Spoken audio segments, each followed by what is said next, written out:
Alright, welcome back guys. So in this video, we're going to talk about the bond energy, okay? So for a chemical reaction to take place, right? Let's just look at this. To form water or steam, a gaseous molecule, hydrogen gas exists as hydrogen molecules and oxygen gas exists as oxygen molecules. But the bonds between the hydrogen and the oxygen need to be broken, okay, in order to form one water molecule, as we can see here, okay. So the amount of energy, okay, that we need to break that 1 mole of covalent bonds in gaseous molecules is what we call the bond energy. And for example, let's take a look at this, okay? The bond energy for hydrogen molecules is 436 kilojoules, which means that it's going to take 436 kilojoules to break 1 mole of hydrogen bond in a hydrogen molecule. So you should know that when we try to break bonds, on the left side of the equation, this is the endothermic reaction, okay? And on the right side of the equation, we're going to form or make new bonds, right? So when we're making these new bonds, we're going to release energy, and that is why it's going to be exothermic. Alright, so we need to be able to calculate the total energy change, okay, from breaking and making bonds. So there are 3 steps here, as you can read here.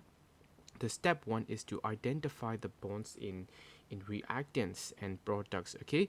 For example, in H2, right, hydrogen molecules, we are going to have H bonds, and in oxygen, we're going to have oxygen to oxygen double bond, and in water, we're going to have O to H bonds.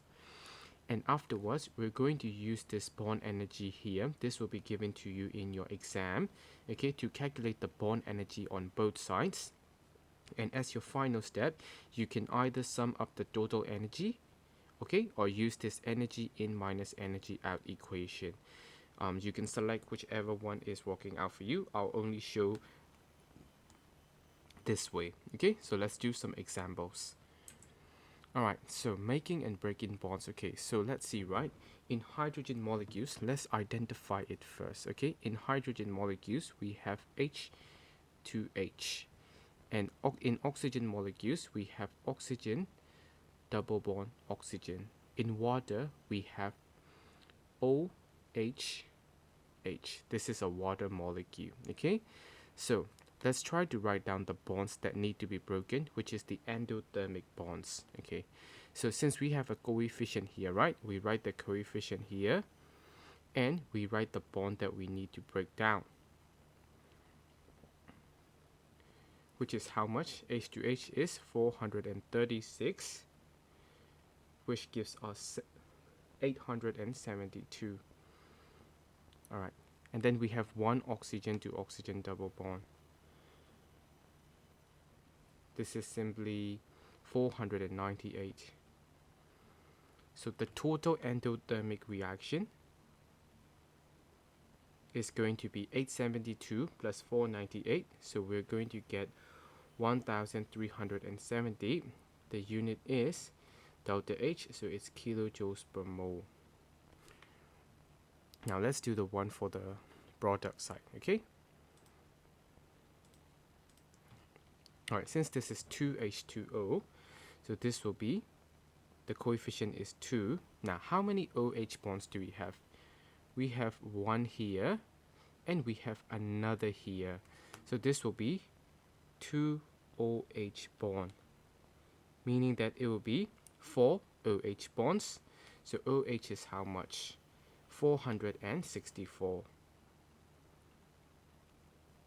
Which gives us 1856 kilojoules per mole. Alright, and since this is, sorry, if you write this, you don't need this, okay. So since this is on the right side of the equation, right, meaning that this is an exothermic reaction, so we need to put in our negative signs here. This will be negative 1856. So let's try to calculate the total change, okay, total enthalpy change. So delta H is equals to, your 1370 plus this negative 1856, which will give you negative, okay, a negative value of 486 kilojoules per mole. Alright, so which means that this reaction is an exothermic reaction. Alright, so let's do a refresher course on drawing covalent bonds. If you don't know how to draw all of these, you must go back to your covalent bond and try to figure it out, okay? So I'm going to draw CH4 once again to give you a refresher course, okay? The first things first, draw the electrons in the outermost shell. For example, if it is carbon, carbon will have 4 electrons in the outermost shell, and hydrogen will have 1 electron in the outermost shell, okay?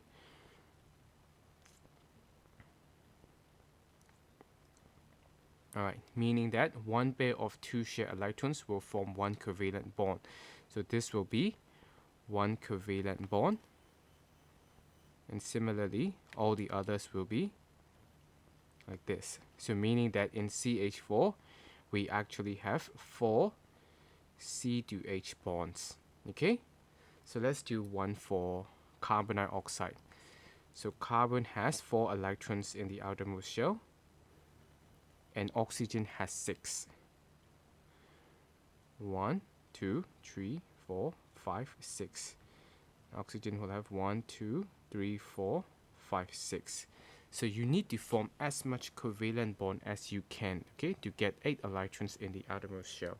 Now carbon, it needs 8 electrons in the outermost shell, so it's going to take 2 from here and combine and form a share bond with this 2. Similarly, on this side, it will be the same as well. So it should look like this, okay? C cross dot oxygen, 1, 2, 3, 4, and it will be the same on the other side.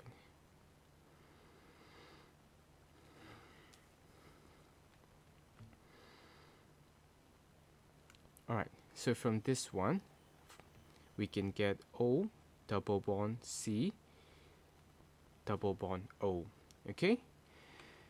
So now oxygen has 8 electrons in the outermost shell, and carbon also has 8 electrons in the outermost shell. Alright? So again, you should be able to draw this on your own at this point because it's covalent bond, and it is a chapter that you should have learned before coming to this one. Alright? So I'm going to draw a few more bonds here. Okay, so oxygen would be O double bond O, and H2O would be O H H. Nitrogen would be N triple bond N, and ammonia would be 3 pairs of NH3, and Cl would simply be Cl single bond Cl. Okay, so these are some of the few bonds that you should be able to draw by yourself. Okay, so calculate the total energy change or enthalpy change for the reaction between methane and chlorine gas. So if a similar equation is given to you, or an equation like this is given to you, you need to first identify the bonds. So CH4, right? So you know that in CH4 there will be 4 CH bonds. So let's try to do this first, okay? So there will be 4 C2H bond, and each C2H bond is 413, so it's 4 into 413, which would give us 1652. Alright, and then we have CO2, which is simply Cl. So it would be 243. Alright, so our total, okay, endothermic energy would be, if you sum it up, you're going to get 1895 kilojoules per mole. Alright, so for the endothermic reaction, right, so we're talking about the ones on the right side. So since it is CH3Cl, it will look like this.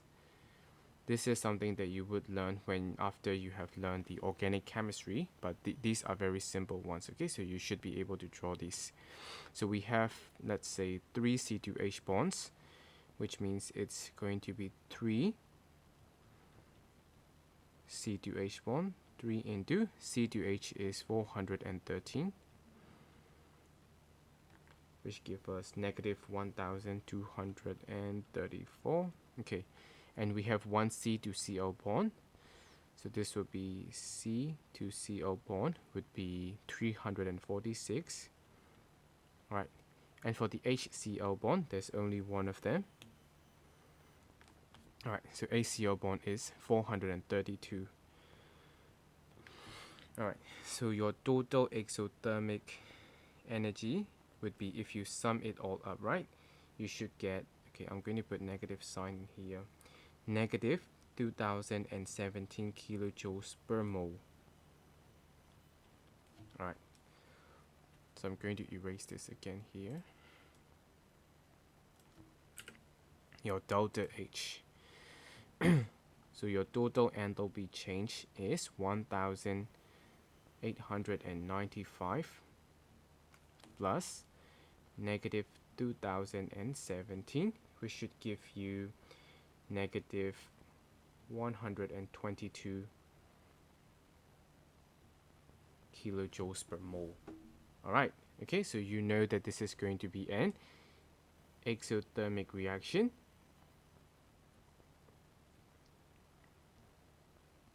Which means that the your reactant energy is higher than your product energy.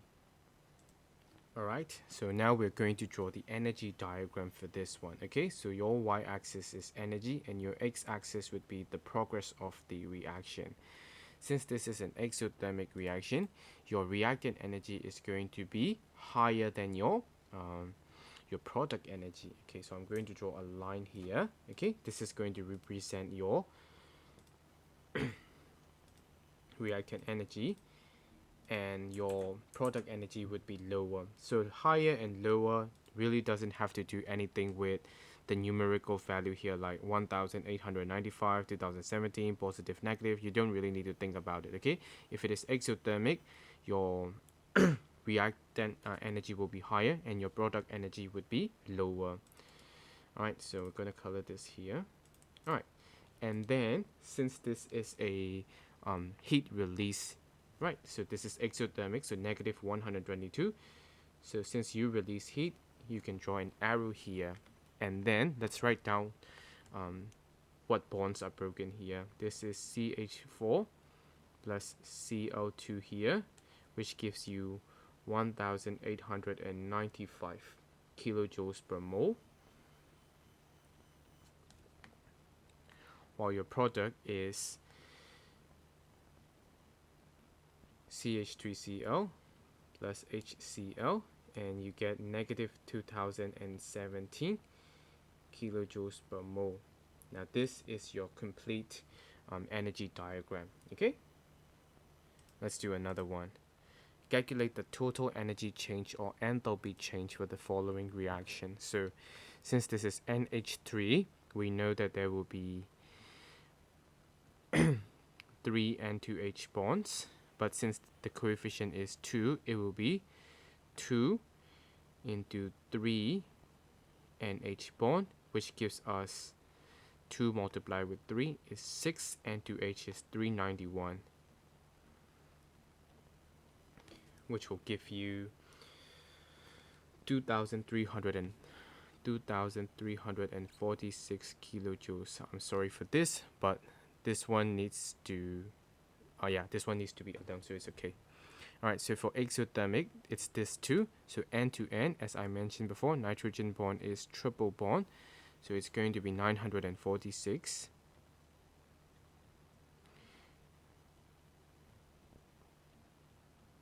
And your H2 will be HH, right? So there will be 3 pairs. So it will be 3 pair of hydrogen bonds. So it will be 3 multiplied with 436, which should give you negative 1308 kilojoules. So don't forget your negative here, okay? And these are all kilojoules per mole. Kilojoule per mole or kilojoules per mole. Alright, so let's try to find out your total enthalpy change, okay? So your delta H would be, okay, so wait, let me find the total here first. So the total here would be how much? Negative 2254 kilojoules per mole. Alright, you just add up this, okay? Sorry about this.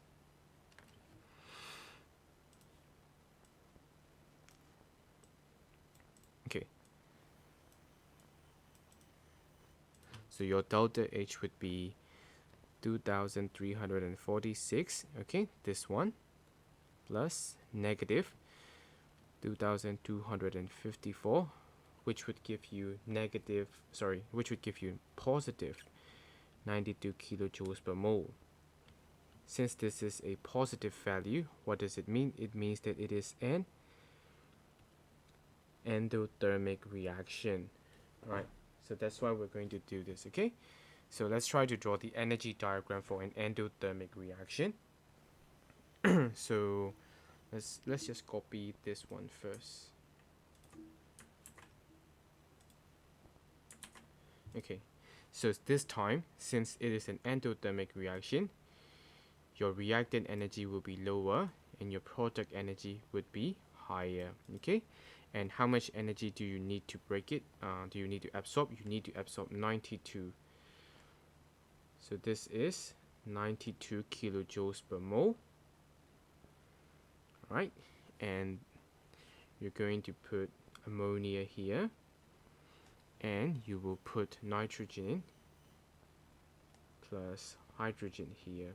Alright, and put in the respective moles. This is negative 2254, and this is 2346 kilojoules. Alright, okay, so this is how you draw the energy diagram for an endothermic reaction. Now pause the video now to actually see all of the relationships, okay?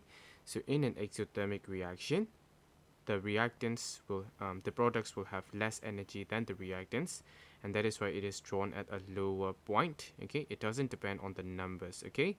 And since heat energy will be released, the arrow will be downwards. And in endothermic reaction, products will have more energy than reactants, so that's why they're at a higher position than the reactants, okay? And since heat is being absorbed, the arrow will be above. So the diagram 1 and 2 below is the general diagram for the energy level diagram, okay? So based on whatever your reaction is, you should be able to draw this as well. Alright, so that's all, and I'll see you in the next video.